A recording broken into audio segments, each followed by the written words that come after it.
I'm 75 now, and I can't remember anybody except the Queen bee. Princess Catherine just stunned the entire United Kingdom by halting a live state banquet mid-toast, rising from her chair before the sovereign himself, and pointing with a steady, gloved hand at the diamond brooch pinned to Camilla's midnight blue gown, a piece the world was never meant to see again, a piece that had been sealed away in a velvet-lined vault beneath Kensington Palace for 28 agonizing years. For over a decade, Catherine has been the silent guardian, the gentle diplomat, the woman who swallowed every slight and buried every private grief beneath a serene, camera-ready smile. She had made a solemn whispered oath to a dying mother she never met, an oath spoken not in words but in the quiet act of accepting a small sealed box on the eve of her wedding, a box she was told to open only if the machinery of the palace ever tried to erase Diana a second time. Tonight, in front of 82 heads of state, 20 million live viewers, and a horrified sovereign, that oath was activated. Something catastrophic had forced her hand. What exactly had Catherine discovered in the 72 hours before the banquet that turned her from loyal daughter-in-law into public accuser? Why had Diana explicitly forbidden this one particular brooch from ever being worn by any woman outside her direct bloodline? And what dark-buried tragedy, stitched into the very clasp of that diamond swallow, finally compelled the future Queen of England to break protocol, break tradition, and break the fragile peace of the House of Windsor on live international television? The banquet hall at Buckingham Palace on that biting November evening had been prepared with the kind of theatrical precision only the master of the household could orchestrate. Beneath the gilded, vaulted ceiling of the ballroom, 170 feet of mahogany table gleamed under the light of 4 crystal chandeliers, each holding 250 hand-cut bohemian pendants. The scent of hothouse gardenias, Diana's favorite, ordered every year without explanation by an unnamed member of the royal florist team, drifted faintly through the room. Mingling with the aged perfume of Persian rugs and beeswax polish, rain lashed the tall mullioned windows overlooking the mall, and outside, beyond the wrought iron gates, a small crowd of well-wishers stood beneath umbrellas, their breath rising in pale, ghostly plumes. Van Dyck's portraits watched from the walls, their painted eyes catching the candlelight, and along the length of the table, gilded place cards bore names that had shaped the modern world. At the center, seated in her assigned position 2 chairs down from King Charles, Catherine wore a cream silk gown embroidered with subtle Tudor roses, her sapphire engagement ring, Diana's, catching the light every time she reached for her water glass. And directly across the table, 7 meters away, sat Queen Camilla in midnight blue silk, and pinned just below her left collarbone, glittering with the arrogance of 1,000 tiny suns, was a diamond brooch shaped like a swallow in flight. Catherine saw it before the first course arrived. The recognition did not come in a wave, but in a single, silent detonation behind her eyes. Her hand, gloved in ivory kid leather, stilled against the linen napkin on her lap. For 11 full seconds, she did not breathe. To her left, Prince William was mid-conversation with the French president, laughing politely at some observation about wine, entirely unaware that his wife had just seen a ghost pinned to his stepmother's chest. Catherine's gaze traced the brooch every facet, the cabochon ruby eye, the pavé-set diamond wings, the tiny engraved initials on the underside she could not see but knew were there, initials she had studied in a photograph hidden inside a cream-colored envelope only 3 nights before. Diana Frances Spencer, not Windsor, never Windsor. The brooch had been a gift from Diana's grandmother, Lady Fermoy, given on Diana's 16th birthday at Park House, and it had been the one piece of jewelry Diana had insisted, in a handwritten codicil discovered in 2023, must never leave the Spencer family. And yet, here it was, pinned to the woman Diana had once, in the trembling voice of a wounded 29-year-old, called the third person in my marriage. Catherine's producer for the evening, a discreet silver-haired woman named Margaret Ainsley, technically titled Assistant Private Secretary but functionally the choreographer of every royal appearance, stood in the shadowed alcove behind the east screen, one hand pressed to her earpiece, the other trembling around a clipboard. She had noticed the brooch during the pre-banquet inspection at 6:47 p.m. and had immediately radioed the master of the household. She had been told in a clipped, bloodless voice she recognized as belonging to one of the senior courtiers that the matter had been cleared at the highest level and that she was to stand down. Margaret had served the family for 31 years. She had known Diana. She had watched Diana pin that very brooch to a black velvet dress on the evening of the Serpentine Gallery party in June 1994, the night Diana had famously worn the revenge dress. And now, watching from the alcove, Margaret felt a bead of cold sweat travel from her hairline down the nape of her neck because she understood, with the terrible clarity of someone who has seen the palace machinery grind before, that a signal was being sent tonight, a signal of erasure, of quiet triumph, of institutional victory over a dead woman who had refused to be silenced even in death. Above the ballroom, in a small technical suite on the 3rd floor, 3 BBC producers were coordinating the live international feed with 14 partner networks. At 8:31 p.m., precisely as the first course of poached Scottish langoustine was being placed before the guests, an encrypted communication was routed through the cabinet office suggesting that certain wide-angle shots of the head table be deprioritized in the broadcast mix. The senior producer, a 38-year-old woman named Priya Chatterjee, read the request twice, felt her jaw tighten, and quietly instructed her camera team to do the exact opposite. She did not know why. She did not know what she was preserving, but she had spent 7 years in Kabul as a war correspondent, and she knew the smell of a cover-up before it had a name. Catherine finally reached for her water glass. Her hand did not tremble. This, she would later reflect in the privacy of her Anmer Hall drawing room, was the strangest part, that in the moment her entire understanding of the family she had married into was rearranging itself. Her body had performed this small ceremony of politeness with automatic, gracious precision. She took a single sip, she placed the glass down, and then she allowed herself, for the first time in 11 years of marriage, to remember. It was August 1997, and she was 15 years old, home for the summer holidays at the family house in Bucklebury. The morning of August 31st had begun with her mother, Carol, weeping silently at the kitchen table, one hand pressed over her mouth, the small black-and-white television on the counter, murmuring the impossible news from a Paris tunnel. Catherine had not cried that morning. She had walked out into the garden, where the roses were dying back in the late summer heat, and she had sat on the low stone wall for 4 hours, watching a single swallow build a nest under the eaves of the potting shed. She did not know then that the swallow would return to her 26 years later, pinned to another woman's chest, in the ballroom of a palace she had not yet dared to imagine entering. She only knew in the strange prophetic stillness of that afternoon that something in the world had been broken that could never be repaired, and that someone, someday, would have to try. Back in the ballroom, the second course was being served. Catherine turned, slowly, deliberately, to the elderly gentleman seated on her right, Sir Anthony Whitmore, former Lord Chamberlain, now retired, invited tonight as a courtesy for his 50 years of service. He was 84 years old, his hands mottled with age spots, his mind still cathedral sharp. Catherine leaned in, and in a voice pitched so low that even the footman standing behind her chair could not catch a word, she asked him a single question. Sir Anthony's fork paused halfway to his mouth. His pale blue eyes flickered, once across the table toward Camilla's brooch, then back to Catherine. And then, with the barely perceptible nod of a man who has kept too many secrets for too many decades, he confirmed what she already knew. The brooch had never been signed out of the Kensington vault. There was no record, no requisition, no protocol. It had been extracted quietly 3 days earlier, on the direct instruction of a senior courtier whose name Sir Anthony would not speak aloud, but whose description he sketched in 6 softly whispered words: charcoal suit, Oxford shoes, cold eyes. Catherine knew exactly who he meant. His name was known within the palace as Sir Reginald Ashcombe Vane, though the title on his door read simply Senior Advisor to the Household. He was 61 years old, unmarried, a graduate of Winchester and Trinity, and he had entered palace service in 1987 as a junior aide of the then private secretary of the Prince of Wales. He had been in the room at Highgrove on the evening in October 1995 when Diana's panorama interview strategy had been leaked. He had been in Paris on the last night of August 1997, ostensibly attending to protocol matters at the embassy, though no one had ever produced documentation of his official duties. He had been the invisible architect behind the 2020 briefings against the Duke and Duchess of Sussex. He was the palace's fixer, its shadow, its failsafe. He never appeared in photographs. He never gave interviews. He wore the same charcoal suit cut by the same tailor on Savile Row every day of the year, and he had, Catherine now understood with a sickening clarity, orchestrated the wearing of this brooch tonight as a message to her specifically, that the machinery of the palace remembered every act of rebellion and was preparing quietly to respond. She was terrified, but she was also, for the first time in 11 years, absolutely certain.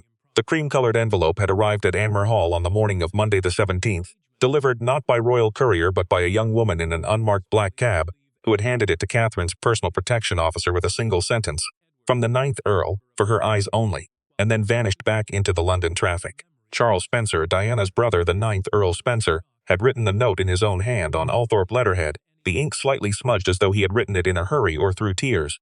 Inside the envelope had been a second, smaller envelope, sealed with crimson wax bearing the Spencer swallow crest.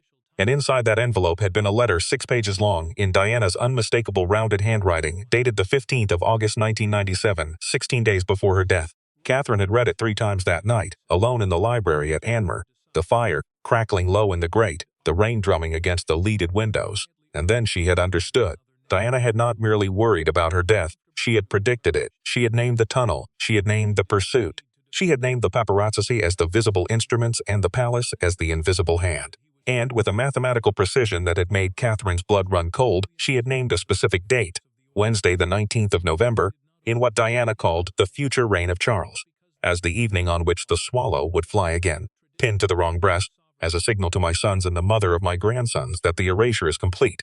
That date was tonight. Catherine had checked the calendar 4 times. She had verified the letter's provenance with Charles Spencer via a single encrypted call. She had spent 48 hours in a state of controlled panic, uncertain whether Diana had been prophetic, paranoid, or simply unbearably right.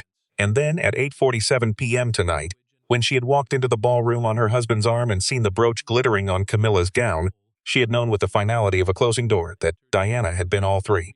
The trap had been set 28 years ago, and Catherine had walked into it not as a victim, but as the one person Diana had trusted to spring it. She glanced briefly toward William. Her husband was 38 years old tonight, the same age his mother had been when she died. He was smiling politely at the French president's wife, one hand resting on the stem of his wineglass, entirely unaware.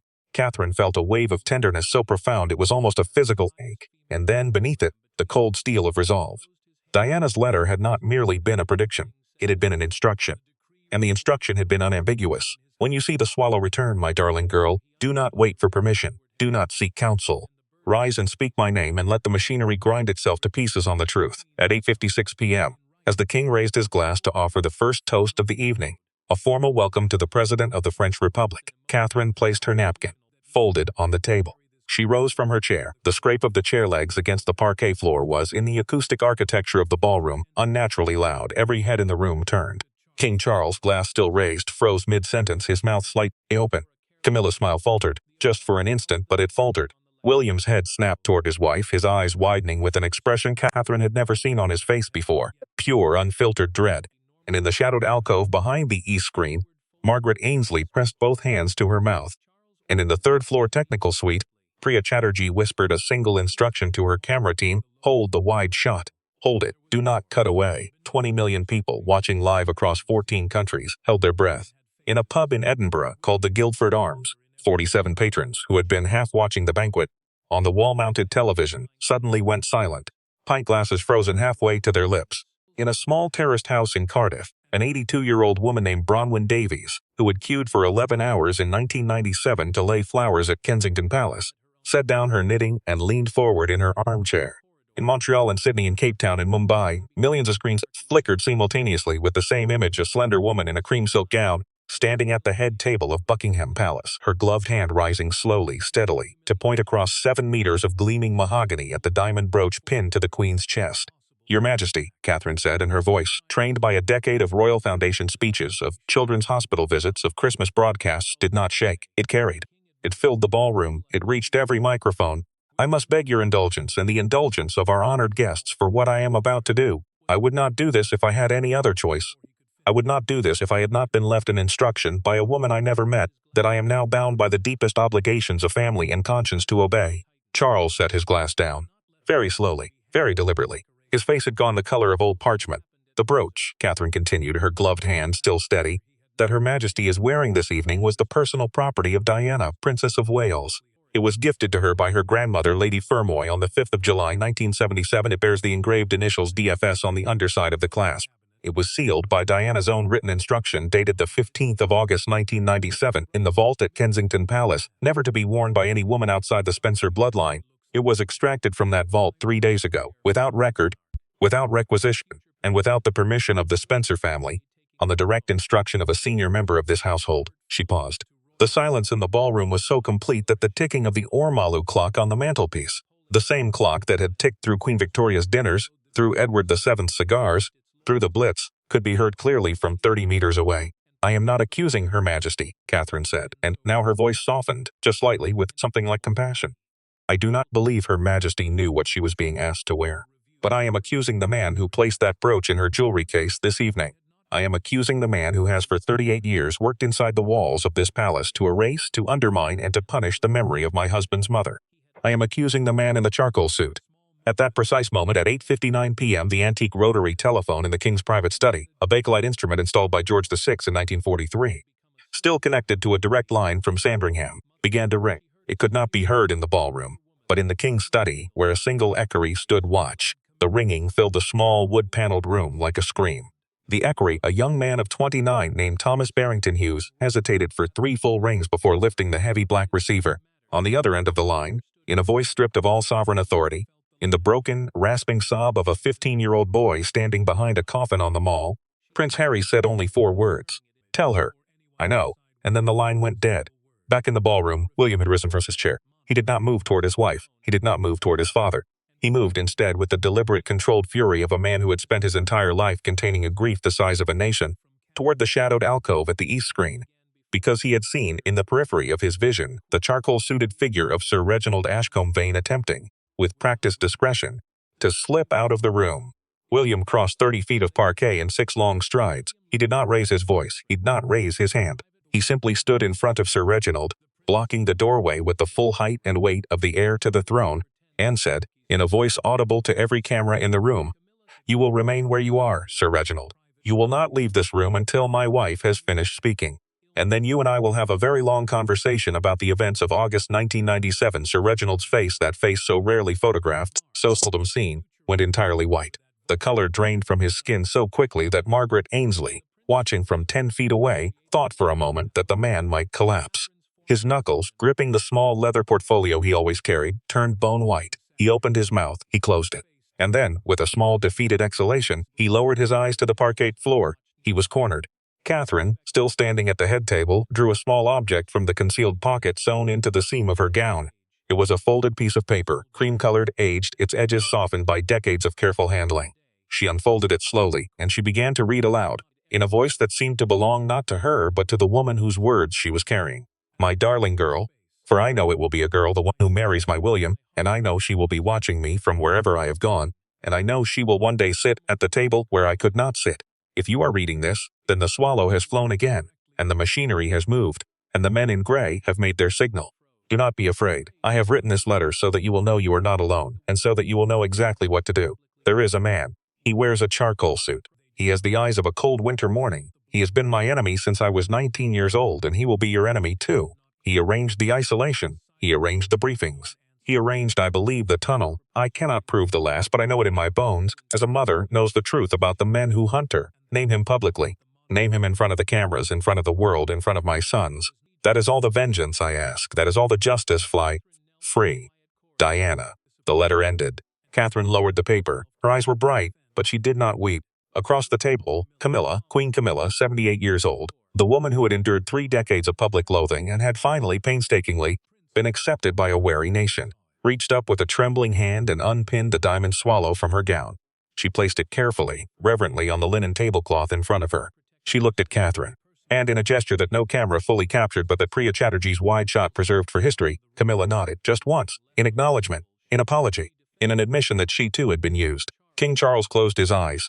For 9 full seconds, the sovereign of the United Kingdom, head of the Commonwealth, defender of the faith, sat with his eyes closed at his own state banquet, and no one dared to speak. When he opened them, he looked first at his wife, then at his daughter-in-law, and then finally at the shadowed figure of Sir Reginald Ashcombe Vane, still standing motionless at the east screen. Charles's voice, when he finally spoke, was so quiet that only the microphone directly in front of him caught it. But it was carried, in that instant, to 20 million televisions across the world. "Sir Reginald, you are relieved of your duties, effective immediately. You will surrender your keys, your access, and your quarters before dawn, and you will submit yourself to the inquiry that will begin, under my personal instruction, tomorrow morning." Sir Reginald did not respond. He simply stood, staring at the floor, the machinery of 40 years of shadow, finally, catastrophically, exposed to the light. In the 3rd-floor technical suite, Priya Chatterjee exhaled for the first time in 14 minutes. In the pub in Edinburgh, someone began very quietly to cry. In the terraced house in Cardiff, Bronwyn Davies whispered, "Oh, my girl, my poor brave girl, you did it." The banquet did not resume. Charles, with the last remnants of his sovereign composure, offered a brief, dignified statement of thanks to his guests, and the state dinner was formally concluded at 9:14 p.m., 46 minutes into what had been scheduled as a 3-hour event. The guests were escorted out with quiet efficiency. The master of the household, whose face had aged 10 years in the space of 20 minutes, personally supervised the removal of the diamond swallow brooch, which was placed in a black velvet pouch, and by direct order of the king, dispatched by armored courier to Althorpe House to be returned to the custody of the 9th Earl Spencer. Catherine did not speak to William until they were alone in the state apartments upstairs. When the door closed behind them, and the last equerry had withdrawn, William stood for a long moment with his back to his wife, One hand pressed flat against the mahogany door as though he needed the wood to hold him up. And then he turned and he crossed the room to her and he took her gloved hands in his own and he pressed them to his forehead and he wept, the deep, racking, breathless weeping of a man who had waited 28 years to be told, by someone he trusted absolutely, that his mother had not been mad, had not been paranoid, had not been alone, that she had known, that she had prepared, that she had, in the last and most private act of her love, left him a wife who would carry her voice into the room where his own voice could not go. "How did you know?" he whispered when he could finally speak. "How did you know it was tonight?" Catherine kissed the top of his head the way she kissed their children when they woke from bad dreams. "Your mother told me," she said. "She told me the date. She told me the brooch. She told me the man. She has been telling me for 3 days, William, and I have been so frightened." "You weren't frightened tonight," he said. "I was terrified tonight," she said, "but I was also, for the first time, absolutely certain." Downstairs in a small anteroom off the ballroom, Sir Reginald Ashcombe Vane was being escorted, without ceremony, to a waiting car. He would not be arrested, not tonight, and possibly not ever, for the machinery of the palace has its own methods of consequence, methods that operate below the level of the criminal courts. But he would never again enter the buildings of the royal household. He would never again attend a state function. He would never again, in the whispered corridors of Whitehall and St. James's, be spoken of as anything other than the man who had made the fatal miscalculation of underestimating the daughter-in-law he had dismissed, for 11 years, as pretty and pliant and provincial. As he was helped into the car, he turned his head, just once, toward the illuminated windows of the state apartments high above, and something in his face, some final admission, some last, bitter recognition, flickered and then went out. The car pulled away into the November rain. It was not seen at any royal residence again. By 10:30 p.m., Buckingham Palace's press office had issued a single sentence. "His Majesty has no further comment this evening." Kensington Palace issued nothing at all. Clarence House, historically the most talkative of the royal households, went entirely dark. On every major news network, on every social media platform, in every language that carries the story of the House of Windsor, the same footage played on an endless loop. Catherine rising from her chair, Catherine's steady gloved hand pointing across the table, Catherine reading Diana's letter aloud, in a voice that seemed to belong to a woman who had died 28 years earlier and had finally at last been allowed to speak. At Althorp House, at 11:47 p.m., Charles Spencer received the armored courier at the front door personally. He was still wearing his dinner jacket. He accepted the black velvet pouch containing the diamond swallow brooch. He walked alone through the long gallery, past the portraits of 10 generations of Spencers, past the door of the room where his sister had once played as a child, and out into the biting November night. He crossed the small stone bridge that leads to the island in the middle of the ornamental lake, the island where Diana is buried. He knelt beside her grave. He unfolded the velvet pouch, and in an act witnessed only by a single owl and the drifting mist rising from the water, he buried the diamond swallow 6 inches deep in the soft earth above her heart. "There, old thing," he whispered. "You can rest now. You can finally rest." In the state apartments at Buckingham Palace, Catherine stood at the tall window overlooking the Mall. Below her, in the wet November darkness, a small crowd of ordinary people, perhaps 200, perhaps 300, drawn to the palace by the impossible news, stood in silence, holding candles that flickered against the rain. She did not know they were there, but somewhere, in a way she could not have articulated, she felt them. She felt the whole country holding its breath around her. She felt her mother-in-law's small, cold hand slipping quietly out of hers, at last released. A single tear slid down her cheek. She let it fall. The broadcast, at 11:59 p.m., on every network still carrying the story, cut at last to black. The truth had saved her boys. The swallow had finally flown free. The secret was out. And across a stunned, silent nation, in pubs and terraced houses and grand country estates, in the quiet corridors of Buckingham Palace and the whispered rooms of Whitehall, 20 million people sat with the news of what a young woman in a cream silk gown had done and understood, in the deepest chambers of their collective memory, that the House of Windsor would never, ever be the same again.